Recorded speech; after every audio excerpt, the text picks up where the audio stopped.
situation, in every circumstance.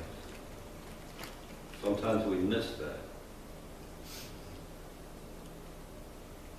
We've got a mindset about how and what and who God should be and how he should do things. We miss some things, and we'll get more into that. Turn to the book of Daniel, chapter 3.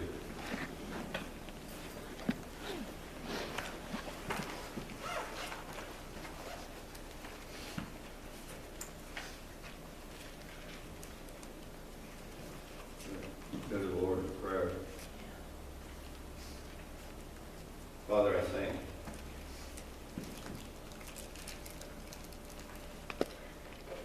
you. More than my words can say. Lord, as we stand here this morning and look into your word, I pray that you would speak.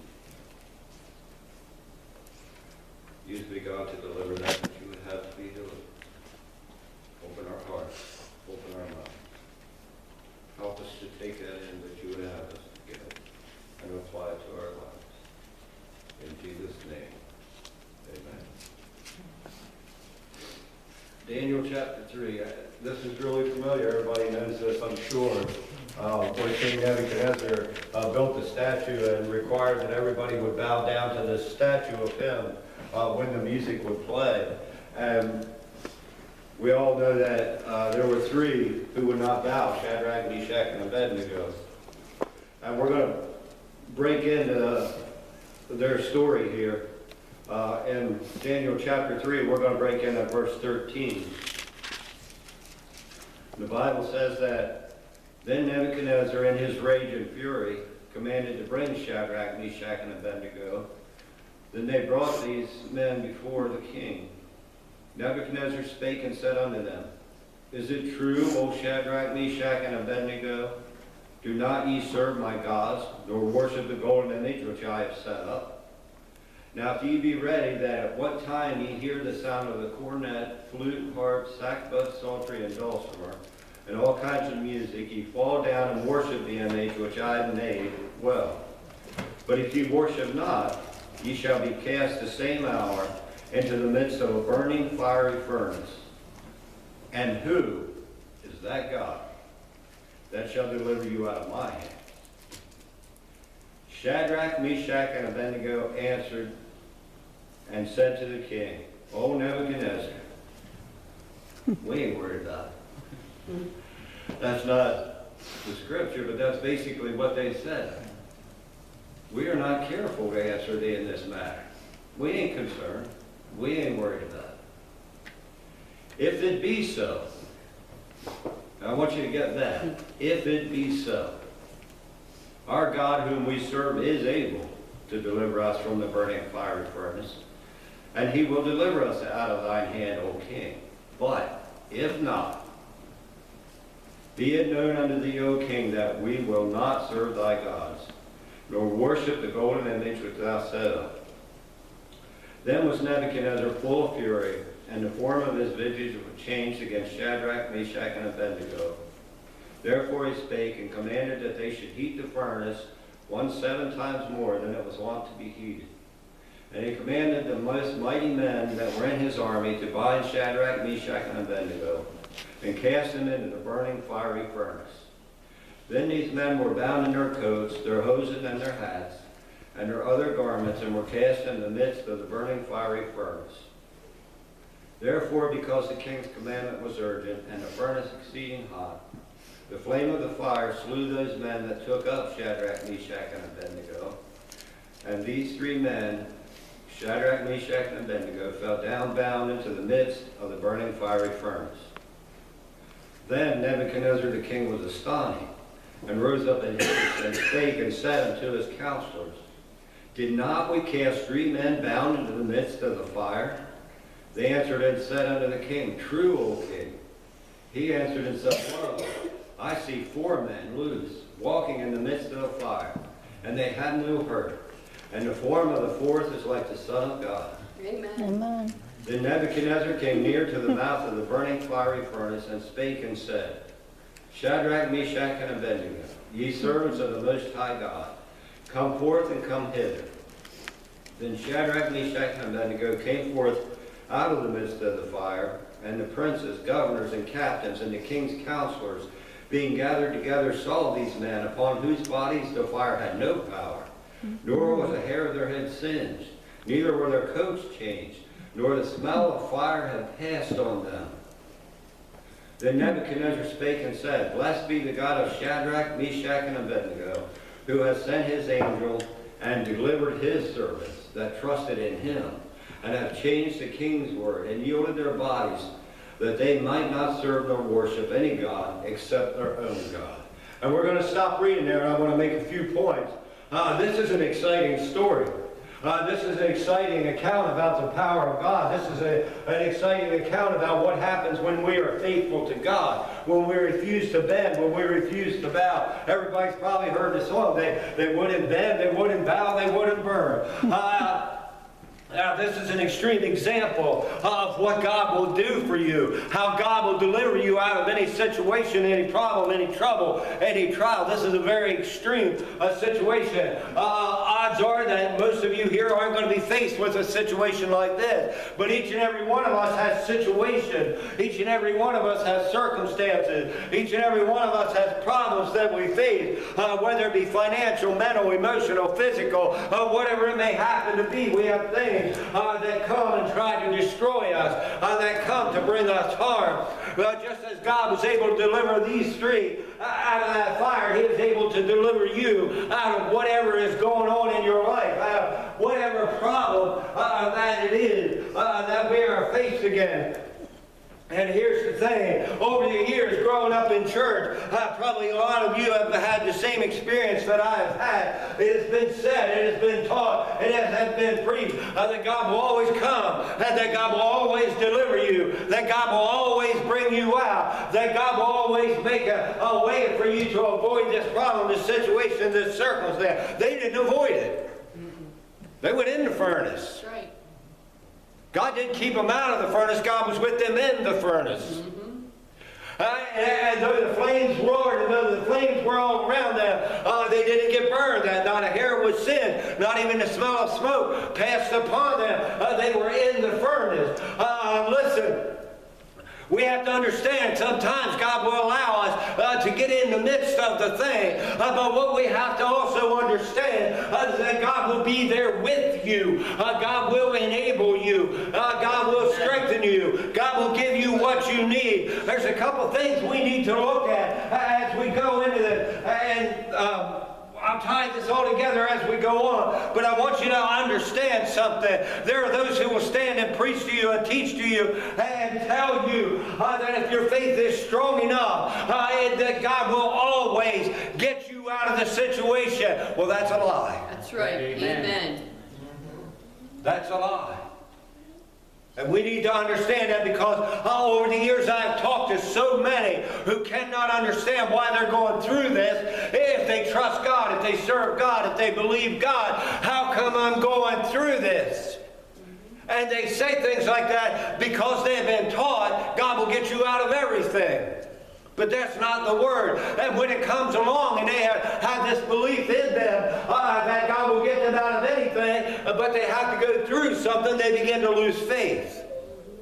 They begin to lose trust. They begin to lose confidence in God. What we have to understand is God will not always get you out of everything, but God will always be with you in whatever it is. That's right. That's right. And a couple things I emphasized as I was reading, you probably caught it. The question that Nebuchadnezzar asked, what God is it? Who is this God that's going to deliver you from me? And you know, a lot of time in our situation, in our circumstance, in our problem, whatever it is that we're going through, the devil's whispering in your ear. Your own flesh will rise up against you and begin to taunt you and to say, there ain't no way out of this.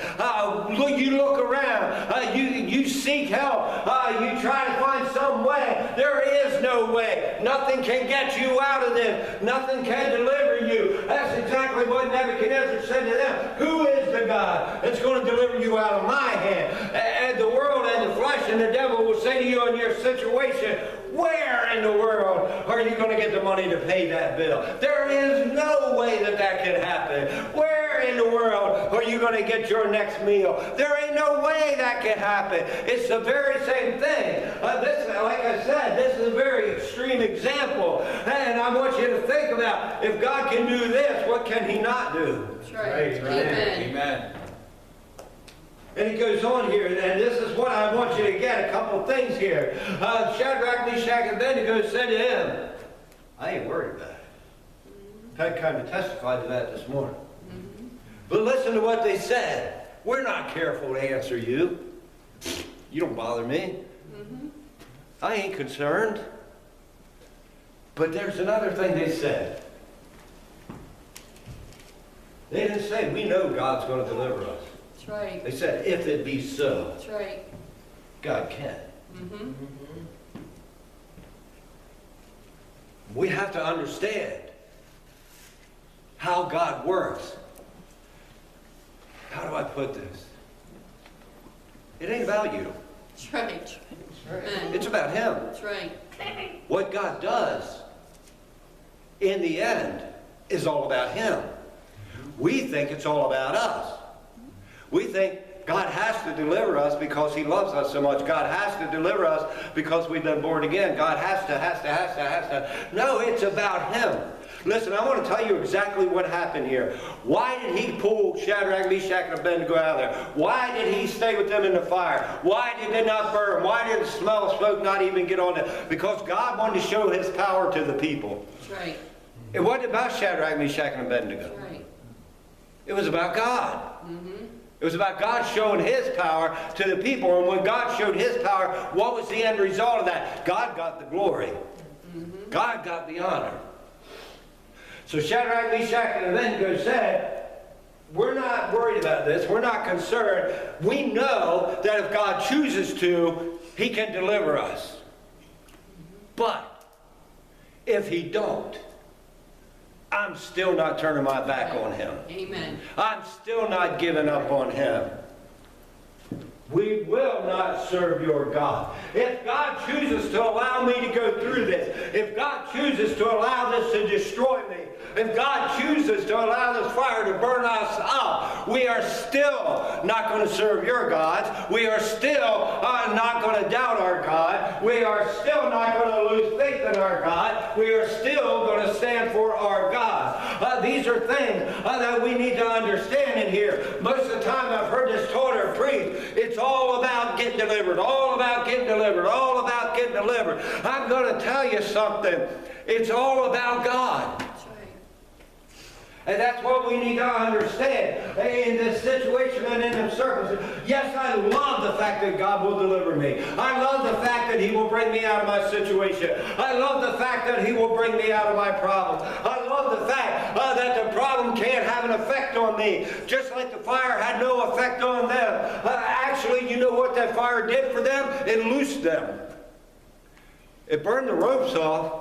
But nothing else. Being in the fire set them free. Being in the fire loosed their bond. A lot of times God will put you in the fire to get rid of something, to give you more freedom, to give you more faith, to give you more hope, to give you more trust.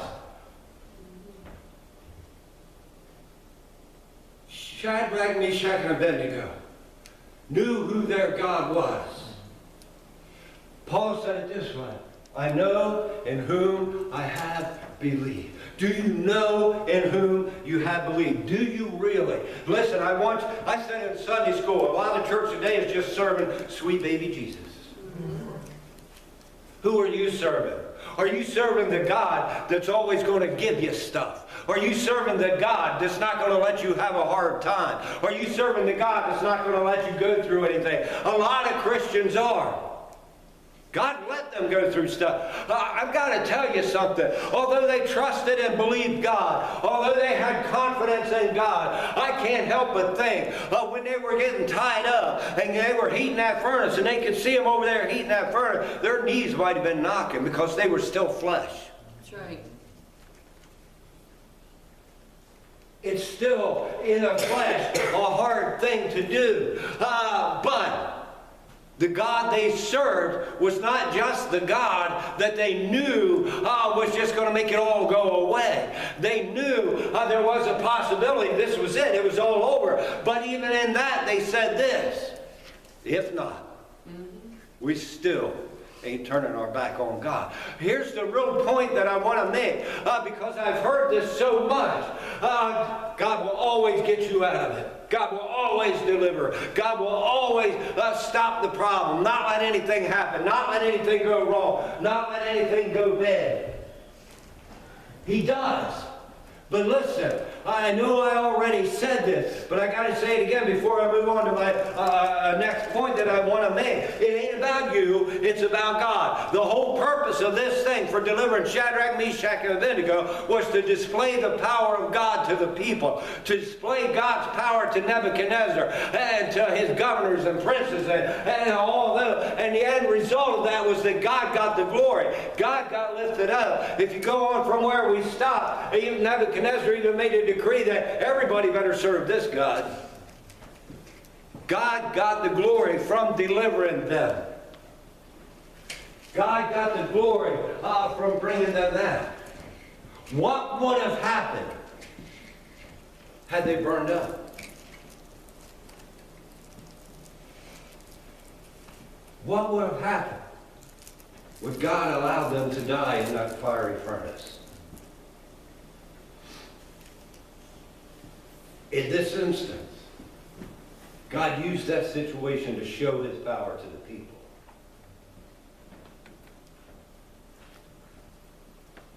There are instances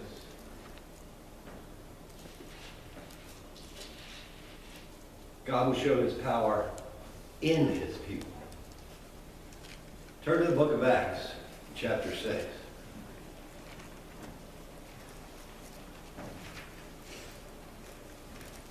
While you're turning that, I want to ask a question. How many of you came up, maybe you weren't exactly told this, but you got the idea, or it was the belief, or you were led to believe that as you were growing up, or as a young Christian or whatever, that God will always take the problem away and take you out of it, and those kind of things. It's a common thing. And again, the problem with that is, it's not the word, and it's not true. And when God doesn't, it causes people to lose faith and to lose confidence. In the book of Acts, chapter 6, beginning of verse 8. And Stephen, full of faith and power, did great wonders and miracles among the people. Stephen was a man of God. Stephen was a man who was close to God. He was preaching. He was doing great miracles. He was doing wonders. So you know he was a godly man. Just as Shadrach, Meshach, and Abednego were godly people, they stood for God. They wouldn't bow. They wouldn't bend. They wouldn't give in. So we have two examples of godly people serving God. Stephen, full of faith and power, did great wonders and miracles among the people. And there arose certain of the synagogue, which is called the synagogue of the Libertines, Cyrenians and Alexandrians, and of them of Cilicia and Asia, disputing with Stephen. And they were not able to resist the wisdom and the spirit by which he spake. Then they suborned men which said, We have heard him speak blasphemous words against Moses and against God. And they stirred up the people and the elders and the scribes, and came upon him and caught him and brought him to the council, and set up false witnesses, which said, This man ceaseth not to speak blasphemous words against the holy place and the law. For we have heard him say that this Jesus of Nazareth shall destroy this place, and shall change the customs which Moses delivered us. And all that sat in the council, looking steadfastly on him, saw his face, as it had been the face of an angel. Here we have another godly person who's doing the work of God, who's standing for God, and it's causing a problem for him. The people are coming against him. They're getting false witnesses and bringing against him, and trying to get him in a bad place and a problem. And if you go on reading from there, you go into chapter 7, Stephen begins to preach to them, and he starts with the children of Israel coming out of Egypt, and goes through all that to show them Christ, and to bring them up to how Christ came and offered himself and all that. But we're going to skip ahead into chapter 7 and verse